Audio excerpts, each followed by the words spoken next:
Hello বন্ধুরা, তোমাদের আজকে একটা টপিক নিয়ে এসেছি, সেটা হচ্ছে ভূত। ঠিক আছে? তা আদৌ কি ভূত বলে কিছু হয়? অনেকে বলে যে ভূত বলে কিছু হয় না, এটা মানুষের মনের ভয়। আবার অনেকে বলে হ্যাঁ সত্যি আছে, ভূত বলে কিছু আছে।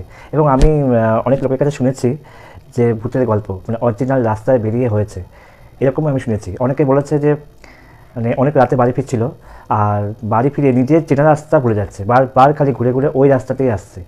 ঠিক আছে?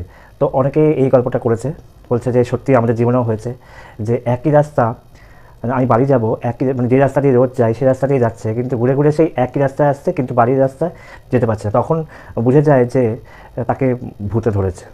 ঠিক আছে? তো এই হচ্ছে ব্যাপার। এবং অনেকে অনেক গল্প করেছে, অনেকে ভোরবেলা ফুল তুলতে গেছে। ঠিক আছে? ফুল তুলতে গিয়ে দেখে যে সাদা শাড়ি পরা কেউ দাঁড়িয়ে আছে, সঙ্গে সঙ্গে চলে এসছে। তো এরকম অনেক অভিজ্ঞতা আমি শুনেছি অনেক লোকের কাছ থেকে, যে ভূতের গল্প। ঠিক আছে? তো তোমরা কি বলো বন্ধুরা, যে ভূত বলে কিছু হয় কি আদৌ?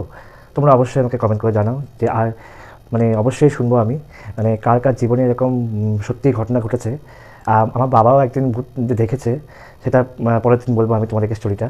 যে আমার বাবা নিজের চোখে দেখেছে, ওই প্ল্যাটফর্মে বসেছিল, তারপরে ঘটনায় পরের দিন বলছি যে কী হয়েছে, এবং অফিসারদের দেখেছিল তারপরে কী হয়েছে তোমাদেরকে আমি পরের দিন ভিডিওতে বলবো।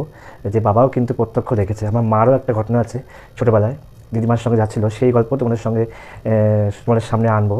তো তোমরা সঙ্গে থাকবে, আর তোমরা অবশ্যই জানাও যে ভূত বলে কিছু হয় কি না। ওকে? তোমাদের কমেন্টে অপেক্ষায় থাকলাম। ওকে? টাটা।